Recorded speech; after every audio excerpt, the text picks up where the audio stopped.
Puji nama Tuhan, salam sejahtera dalam kasih Tuhan kita Yesus Kristus. Mengucap syukur kepada Tuhan kita Yesus Kristus yang memberikan kesempatan bagi saya untuk menyampaikan kebenaran firman Tuhan lewat Bapak dan Ibu Gembala yang ada. Dan kita tahu bersama bahwa Bapak Gembala dan Ibu Gembala itu tidak ada bersama-sama dengan kita karena sedang berada di Israel dan juga bersama majelis jemaat yang lain.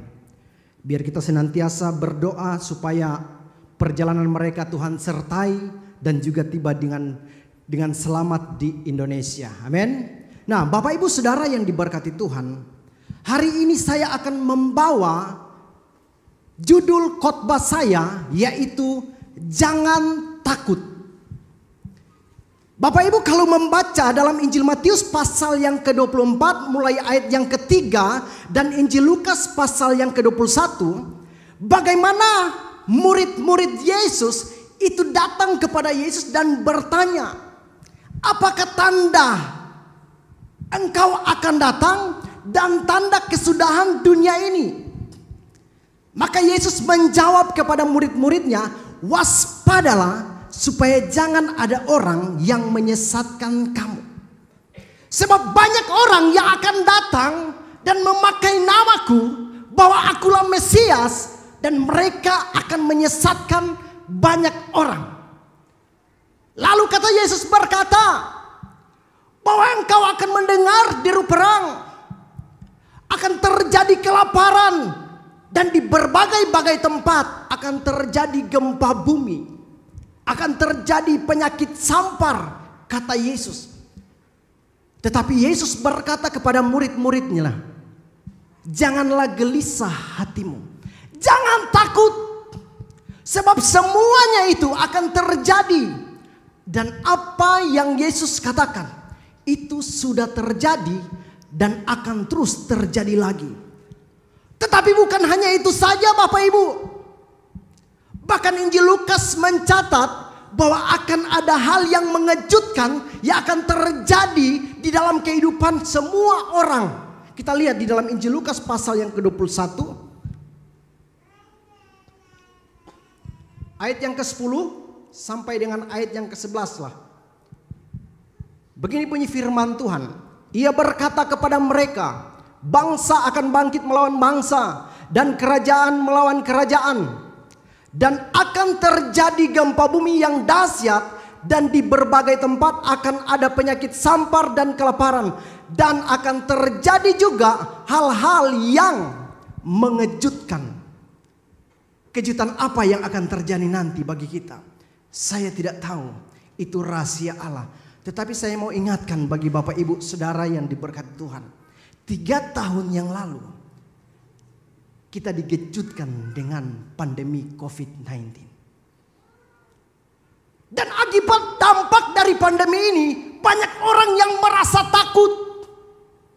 Saya teringat ketika terjadi pandemi, supermarket dan lain sebagainya, itu banyak orang berbondong-bondong mencari masker.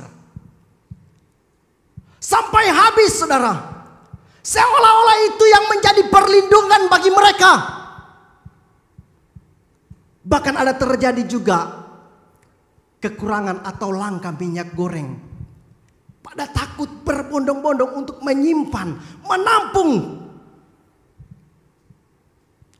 Bahkan kita mendengar juga berita-berita yang ada di media sosial. Orang-orang bangun narasi hal-hal yang menakutkan. Makin ketakutanlah. Itu sebabnya saya tertarik untuk mengangkat tema ini. Jangan takut. Karena saya melihat baik gereja atau orang percaya yang ada di luar Pulau Jawa maupun yang ada di Pulau Jawa ini sedang ada dalam ketakutan.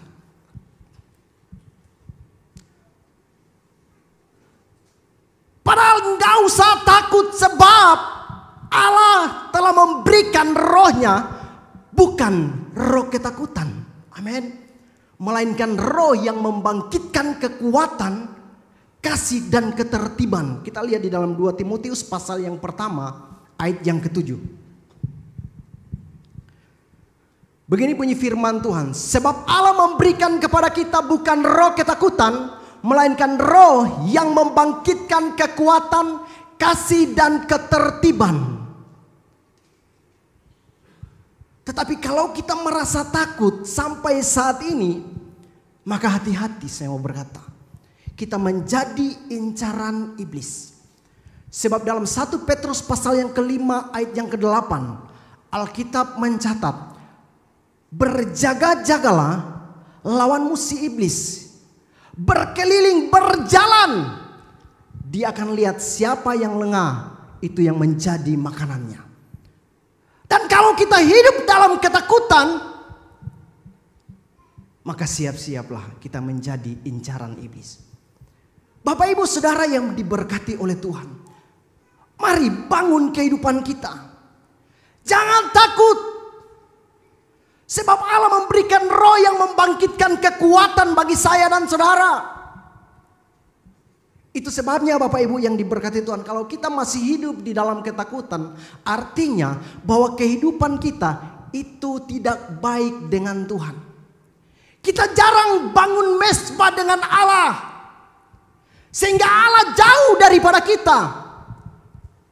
Tetapi berbeda kalau kita adab bangun mesbah dengan Allah, kita menjaga hubungan yang baik. Setiap hari kita bangun hubungan dengan Tuhan. Maka saya percaya ketakutan hilang saudara. Saya ingat peristiwa ketika Saul menyelamatkan Yabes dan Gilead. Kita melihat di dalam Samuel, 1 Samuel pasal yang ke-11. Mulai ayat yang pertama aja sampai dengan ayat yang ke-6. Begini bunyi firman Tuhan. Maka Nahas orang Amon itu bergerak maju dan berkemah mengepung Yabes Gilead. Lalu berkatalah semua orang Yabes itu kepada Nahas, adakanlah perjanjian dengan kami, maka kami akan takluk kepadamu. Tetapi Nahas orang Amon itu berkata kepada mereka, dengan syarat inilah aku akan mengadakan perjanjian dengan kamu, bahwa tiap mata kananmu akan kucungkil. Dengan demikian aku mendatangkan malu kepada segenap orang Israel. Para tua-tua Yabes berkata kepadanya, berilah kelonggaran kepada kami 7 hari lamanya, supaya kami mengirim utusan ke seluruh daerah Israel, dan jika tidak ada seorang pun yang menyelamatkan kami, maka kami akan keluar menyerahkan diri kepadamu. Ketika para utusan itu sampai di Gebea Saul dan menyampaikan hal itu kepada bangsa itu, menangislah bangsa itu dengan suara nyaring. Saul baru saja datang dari padang dengan berjalan di belakang lembunya, dan ia bertanya, ada apa dengan orang-orang itu sehingga mereka menangis? Mereka menceritakan kepadanya kabar orang-orang Yabes itu. Ketika Saul mendengar kabar itu, maka berkuasalah atas dia dan menyala-nyala amarahnya dengan sangat. Ini waktu Saul masih menjaga hubungannya dengan Tuhan. Bapak ibu saudara yang diberkati Tuhan, ketika Nahas orang Amon ini, Alkitab mencatat mereka mengepung Yabes Gilead. Orang-orang Yabes tidak bisa lagi berbuat apa-apa. Maka mereka mengadakan perjanjian dengan orang Nahas, orang Amon ini. Tetapi apa yang dikatakan orang Amon ini, Nahas? Dia mengadakan perjanjian itu bukan main-main saudara. Dia minta mata kanan untuk dicungkil. Saudara, kita kalau batal perjanjian dengan orang, mungkin ajak kita bikin perjanjian, nanti saya traktir ya kalau gagal. Atau saya berikan BPKB kita kalau gagal.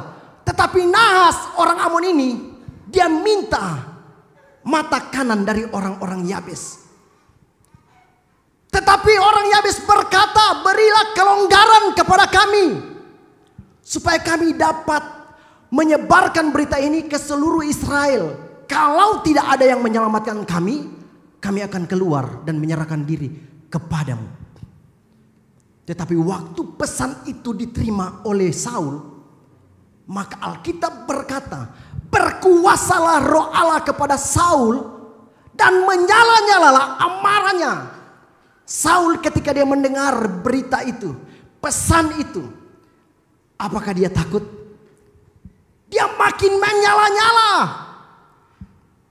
Dan kalau saudara baca ayat yang selanjutnya, orang-orang Amon itu terpukul kalah. Saudara yang diberkati Tuhan, berbeda di dalam 1 Samuel pasal yang ke-16 ayat yang ke-14. Ketika Saul tidak menjaga hubungannya dengan Tuhan, ketika Saul tidak taat lagi kepada Tuhan, maka Alkitab berkata Roh Allah undur daripada Saul. Dan mulailah Saul merasa ketakutan, cemas. Dan itu terlihat di dalam 1 Samuel pasal yang ke-17 ayat yang ke-8 sampai dengan ayat yang ke-11. Kita lihat di sana. Ini ketika Saul berhadapan dengan orang Filistin, ya, yaitu Goliat. Ia berdiri dan berseru kepada barisan Israel. Ia di sini adalah Goliat. Katanya kepada mereka, "Mengapa kamu keluar untuk mengatur barisan perangmu? Bukankah aku seorang Filistin dan kamu adalah hamba Saul? Pilihlah bagimu seorang dan biarlah ia turun mendapatkan aku." Terus, "Jika ia dapat berperang melawan aku dan mengalahkan aku, maka kami akan menjadi hambamu. Tetapi jika aku dapat mengungguli dia dan mengalahkannya, maka kamu akan menjadi hamba kami dan takluk kepada kami." Pula kata orang Filistin itu, "Aku menantang hari ini barisan Israel. Berikanlah kepadaku seorang supaya kami berperang seorang lawan seorang." Ketika Saul dan segenap orang Israel mendengar perkataan orang Filistin itu, maka cemaslah hati mereka dan sangat ketakutan. Saudara, ketika Saul menyelamatkan Yabes, dia menerima pesan dari utusan Yabes. Itu sangat bernyala-nyala amarahnya. Tetapi Saul dia tidak menjaga hubungannya dengan Tuhan. Roh Allah undur daripadanya. Dan lihat ketika dia menghadapi seorang Filistin, Goliat berkata, "Berikan satu orang lawan satu orang. Kalau engkau dapat mengalahkan aku, maka aku dan segenap orang Filistin akan menjadi hambamu." Begitu pula sebaliknya. Ketika Saul mendengar perkataan dari orang Filistin ini, cemaslah dia. Sangat ketakutan Saul pada waktu itu. Karena kenapa? Roh Allah telah undur. Dia tidak menjaga hubungannya dengan Tuhan.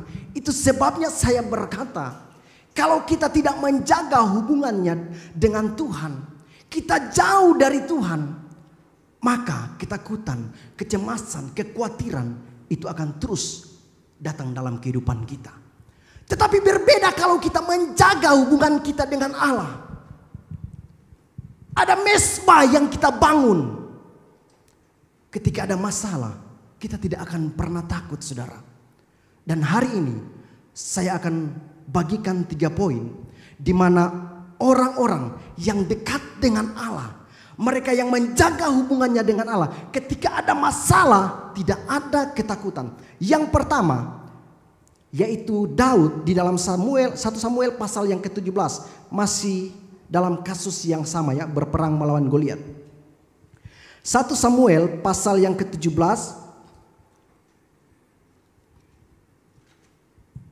mulai ayat yang ke-40 sampai dengan 45 aja.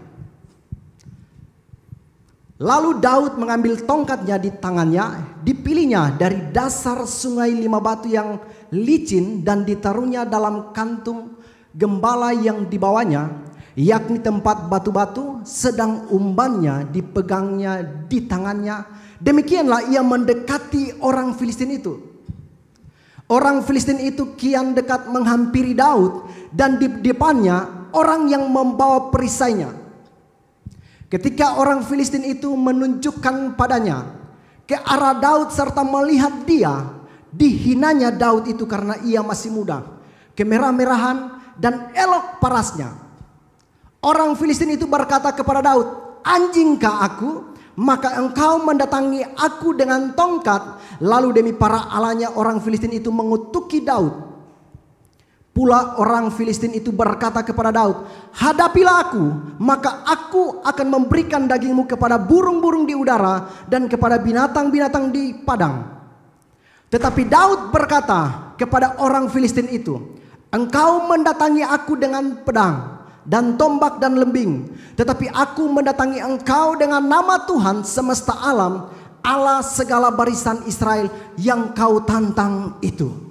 Bapak Ibu Saudara yang diberkati oleh Tuhan, kalau kita melihat dari ayat yang ke-26 dari pasal yang ke-17 ini, bagaimana waktu Daud tiba di medan pertempuran, di mana waktu itu ayahnya menyuruh Daud untuk membawa bekal kepada kakak-kakaknya pada waktu itu yang menjadi tentara orang Israel. Dan ayat yang ke-26, bagaimana waktu Daud melihat orang Filistin ini mengintimidasi orang-orang Israel, maka Daud berkata, "Siapakah orang Filistin ini yang tidak bersunat, berani mencemoohkan barisan daripada Israel?"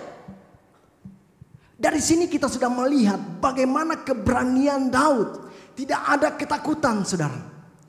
Dan kalau saudara melihat dari ayat yang ke-31, ketika ucapan Daud ini sampai ke telinga Raja Saul, maka Saul memanggil Daud ini. Dan mulai terjadi percakapan dengan Raja Saul. Daud berkata kepada Saul, "Janganlah tawar hati. Hambamu ini akan maju melawan orang Filistin itu." Tetapi apa kata Saul? "Tidak mungkin engkau dapat mengalahkan dia. Sedangkan engkau masih muda." Tetapi Goliat ini, orang Filistin itu, dia sejak mudanya sudah menjadi prajurit. Daud mulai menceritakan, "Hamba hanya menggembalakan kambing domba ayahnya. Kalau ada singa dan beruang menerkam kawanan domba itu," Daud berkata, "dia kejar. Dia mengajar. Baik singa maupun beruang telah kuhajar," kata Daud. Daud mungkin gak ada pengalaman dalam berperang, tetapi tanpa orang lihat dia punya pengalaman. Dia menghajar singa dan beruang. Itu tidak mudah, saudara. "Aku yang akan melawan," kata Daud. Dan di ayat yang ke-40 sampai ayat yang ke-45 terjadi perkelahian antara Goliat dan Daud. Waktu Daud maju, Goliat orang Filistin ini berkata, "Anjingkah aku sehingga engkau datang hanya dengan tongkat?" Secara manusia memang mustahil. Sedangkan Goliat orang Filistin ini itu datang dengan perlengkapan perang. Tetapi Daud cuma datang hanya dengan tongkat. Tetapi apa yang Daud katakan? "Engkau mendatangi aku dengan pedang, lembing, dan tombak. Tetapi aku datang dengan nama Allah." Dan satu kali Daud hantam, kena pada kepalanya. Tumbang Goliat. Saudara, lihat betapa Daud ini tidak ada merasa ketakutan sama sekali. Saul, orang-orang Israel pada ketakutan, saudara. Tetapi Daud hanya seorang diri. Dia maju karena dia tahu Allah yang dia sembah itu lebih besar dari persoalannya. Amin. Dia tidak melihat seberapa besar masalah yang dia hadapi, tetapi dia lihat Allah yang dia sembah siang dan malam, Allah yang dia percaya, yang menyertai dia lebih besar dari persoalannya. Ini orang-orang yang dekat dengan Tuhan, yang menjaga hubungannya dengan Allah. Tidak ada ketakutan. Yang kedua, kita melihat di sana. Di dalam Daniel pasal yang ketiga, mulai ayat yang ke-13 sampai dengan ayat yang ke-18. Begini bunyi firman Allah. "Sesudah itu Nebukadnezar memerintahkan dalam amarahnya dan geramnya untuk membawa Sadrak, Mesak, dan Abednego menghadap. Setelah orang-orang itu dibawa menghadap raja, berkatalah Nebukadnezar kepada mereka, 'Apakah benar, hai Sadrak, Mesak, dan Abednego, bahwa kamu tidak memuja dewaku dan tidak menyembah patung emas yang kudirikan itu? Sekarang jika kamu bersedia demi kamu mendengar bunyi sangkakala, seruling kecapi, rebab gambus, serdam, dan berbagai-bagai jenis bunyi-bunyian, sujudlah menyembah patung yang kubuat itu. Tetapi jika kamu tidak menyembah, kamu akan dicampakkan seketika itu juga ke dalam perapian yang menyala-nyala. Dan dewa manakah yang dapat melepaskan kamu dari dalam tanganku? Lalu Sadrak, Mesak, dan Abednego menjawab Raja Nebukadnezar, tidak ada gunanya kami memberi jawab kepada tuanku dalam hal ini. Jika Allah kami yang kami puja sanggup melepaskan kami, maka ia akan melepaskan kami dari perapian yang menyala-nyala itu dan dari dalam tanganmu, ya Raja. Tetapi seandainya tidak, hendaklah tuanku mengetahui, ya Raja, bahwa kami tidak akan memuja dewa tuanku dan tidak akan menyembah patung emas yang tuanku dirikan itu. Bapak Ibu Saudara yang diberkati Tuhan. Yang kedua adalah Sadrak, Mesak, dan Abednego. Kalau Bapak Ibu Saudara membaca mulai ayat yang pertama, bagaimana di situ ketika Raja Nebukadnezar mendirikan atau membuat sebuah patung yang besar yang terbuat dari emas, maka habis itu raja mengumpulkan semua para pejabatnya, baik bupati, baik gubernur dan lain sebagainya, dan raja memberikan suatu perintah bahwa semua yang ada dalam kekuasaan Raja Nebukadnezar ketika mendengar bunyi-bunyian, baik itu seruling, kecapi, sangkakala dan lain sebagainya, maka sujudlah menyembah patung yang dibuat oleh raja. Tetapi kalau tidak menyembah, maka ada konsekuensinya, dilemparkan ke perapian api yang menyala-nyala. Nah, singkat cerita saudara, ketika bunyi-bunyian berbunyi, maka didapatilah ketiga pemuda ini, yaitu Sadrak, Mesak, dan Abednego, tidak mengindahkan titah raja. Sehingga raja berkata, panggil mereka. Dan waktu berhadapan dengan raja, raja belum langsung melemparkan mereka ke dalam perapian yang menyala-nyala itu. Raja masih memberikan kesempatan di ayat yang ke-13 tadi. Memberikan kesempatan untuk mereka menyembah patung itu. Raja berkata, hari ini kalau engkau menyembah patung yang kudirikan itu, kalau engkau mendengar bunyi-bunyian, sujudlah menyembah. Tetapi apa yang mereka katakan, tidak ada gunanya lagi kami memberi jawab dalam hal ini. Sebab Allah yang kami puja, yang kami sembah, sanggup melepaskan kami dari perapian api yang menyala-nyala dan dari tangan tuanku raja. Tetapi seandainya tidak, dengan kata lain, seandainya Allah tidak tolong kami tidak akan pernah menyembah patung yang Tuhan dirikan. Mendengar itu, Raja Nebukadnezar meluaplah amarahnya dan dia berkata kepada pengawalnya, panaskan api itu 7 kali lipat. Saudara lihat, dan saudara kalau baca selanjutnya, itu Tuhan tolong mereka. Tetapi hal yang akan saya bahas di sini, bagaimana mereka ini, ketiga pemuda Sadrak, Mesak, dan Abednego, itu tidak ada ketakutan sama sekali. Padahal ancamannya kematian. Perapian api yang menyala-nyala konsekuensinya. Tetapi mereka tetap bertahan dengan iman mereka kepada Tuhan.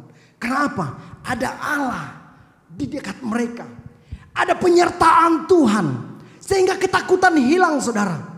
Saya sampai renungkan. Bisa-bisanya mereka menjawab seperti itu. Jika Allah pun tidak tolong kami, ketahuilah kami tidak akan menyembah. Dan hal yang ketiga, yang terakhir, kita melihat orang-orang yang menjaga hubungannya dengan Allah, mereka dekat dengan Allah, itu tidak ada ketakutan. Masih dalam kitab Daniel pasal yang ke-6, ayat yang ke-7 sampai dengan ayat yang ke-12. Daniel pasal yang ke-6, ayat yang ke-7 sampai dengan ayat yang ke-12. Kemudian bergegas-gegaslah para pejabat tinggi dan wakil raja itu menghadap raja serta berkata kepadanya, ya Raja Darius, kekallah hidup tuanku. semua pejabat tinggi kerajaan ini, semua penguasa dan wakil raja. Daniel pasal yang ke-6 itu. Semua pejabat tinggi kerajaan ini, semua penguasa dan wakil raja, para menteri dan bupati telah mufakat supaya dikeluarkan kiranya suatu penetapan raja dan ditetapkan suatu larangan agar barang siapa yang dalam 30 hari menyampaikan permohonan kepada salah satu dewa atau manusia kecuali kepada tuanku ya raja, maka ia akan dilemparkan ke dalam gua singa. Oleh sebab itu ya raja, keluarkanlah larangan itu dan buatlah suatu surat perintah yang tidak dapat diubah menurut undang-undang orang Media dan Persia yang tidak dapat dicabut kembali. Sebab itu Raja Darius membuat surat perintah dengan larangan itu demi didengar Daniel bahwa surat perintah itu telah dibuat. Pergilah ia ke rumahnya. Dalam kamar atasnya ada tingkap-tingkap yang terbuka ke arah Yerusalem. 3 kali sehari ia berlutut berdoa serta memuji Allahnya seperti yang biasa dilakukannya. Bapak Ibu Saudara yang diberkati Tuhan, contoh yang ketiga adalah Daniel. Tidak ada sama sekali ketakutan. Kalau kita melihat mulai ayat yang pertama, ketika Raja Darius ini menerima pemerintahan, maka dia berkenan mengangkat 120 orang wakil raja untuk ditempatkan di seluruh kerajaannya. Dan membawahi 120 wakil raja ini, dia berkenan juga mengangkat pejabat tinggi. Ada 3 orang. Dan salah satunya adalah Daniel. Dan bahkan di antara pejabat tinggi ini, Daniel lebih unggul daripada mereka berdua. Dan bahkan Alkitab berkata Raja Darius ini bermaksud untuk menyerahkan seluruh kerajaannya kepada Daniel. Betapa hebat Allah mempromosikan ini Daniel. Tetapi karena demikian, maka muncullah iri hati dengki daripada baik wakil raja maupun para pejabat tinggi ini. Dan mereka bersepakat untuk menjatuhkan Daniel, untuk mencari kesalahan. Tetapi Alkitab mencatat dengan jelas mereka tidak mendapat satupun kesalahan terhadap Daniel dalam hal pemerintahan. Karena Daniel orang yang setia, dia yang taat kepada Raja Darius. Tidak ada satu kesalahan pun selain mereka mencari kesalahan dalam hal beribadah. Alkitab berkata 3 kali sehari dia beribadah, memuji dan memuliakan Tuhan. Sehingga mereka bergegas kepada raja dan berkata, buatlah larangan atau undang-undang yang tidak dapat dicabut. Barang siapa menyembah, memberikan pujian atau permohonan kepada Allah lain selain Tuanku Raja, maka dia harus dilemparkan ke dalam gua singa. Dan hal yang demikian saudara disetujui oleh Raja Darius. Tetapi ayat yang ke-11, ketika Daniel mendengar ancaman itu, perintah atau undang-undang daripada Raja Darius, apakah dia takut? Gak sama sekali saudara. Dia masuk ke rumah, tetap dia menaikkan pujian penyembahan kepada Tuhan. Sebab saya mau berkata, hukum Allah yang lebih tinggi daripada hukum dunia. Dia terus menjaga hubungannya dengan Allah. Tetapi waktu para wakil raja, pejabat tinggi, mereka bergegas untuk menangkap Daniel ini. Mereka membawa kepada Raja Darius dan berkata, dia telah melanggar undang-undang. Maka pada waktu itu memang sangat menyedihkan hati raja. Karena Daniel ini kayaknya anak kesayangan daripada Raja Darius. Tetapi singkat cerita saudara, karena ada undang-undang gak bisa dicabut lagi, maka mau tidak mau dengan terpaksa Darius ini melemparkan Daniel ke dalam gua singa. Dan Alkitab mencatat, kalau saudara baca ayat yang selanjutnya, pagi-pagi waktu Raja Darius pergi ke dalam gua singa, maksud keluar ya, di luar gua singa, Raja Darius ini berkata, memanggil dengan lembut, Daniel, apakah Allahmu yang engkau sembah sanggup menyelamatkan kamu dari bawah gua singa itu, Daniel bersuara, "Ya Raja, kekalah hidupmu." Saudara lihat, Daniel lihat di dalam gua itu ada malaikat Allah yang mengatup mulut singa, yang menutup mulut singa. Apapun masalah, pergumulan yang Bapak Ibu alami saat ini, itu belum seberapa. Di dalam Injil Matius saya katakan tadi, ada hal yang mengejutkan yang akan menimpa semua orang yang ada di muka bumi. Itu sebabnya saya mau katakan hari ini, persiapkan hidup kita. Bangun hubungan dengan Allah. Kalau kita tidak bangun mulai sekarang, menjaga hubungan dengan Allah dengan baik, ketika ada kejutan yang akan datang, saudara pasti akan tinggalkan Tuhan. Saudara pasti akan tinggalkan Allah. Kalau Anda tidak mau menjaga hubungannya dengan Tuhan. Hari-hari ini jangan main-main saudara. Sudah banyak tanda-tanda. Injil Matius sudah mengatakan, ada hal yang mengejutkan yang akan menimpa. Tetapi kalau kita ada dalam keadaan siap sedia, ada dalam terjaga, menjaga hubungannya dengan baik, apapun yang akan terjadi. Daud berkata apa? Hanya dekat Allah saja aku tenang. Kita akan mengalami ketenangan jiwa. Walaupun di sebelah kiri rebah 10.000 atau berapapun, kita akan tetap tenang. Karena ada Tuhan. Kita tidak akan merasa takut. Karena kita tahu bahwa yang menyertai kita lebih besar daripada persoalan kita. Amin. Dunia boleh bergoncang saudara.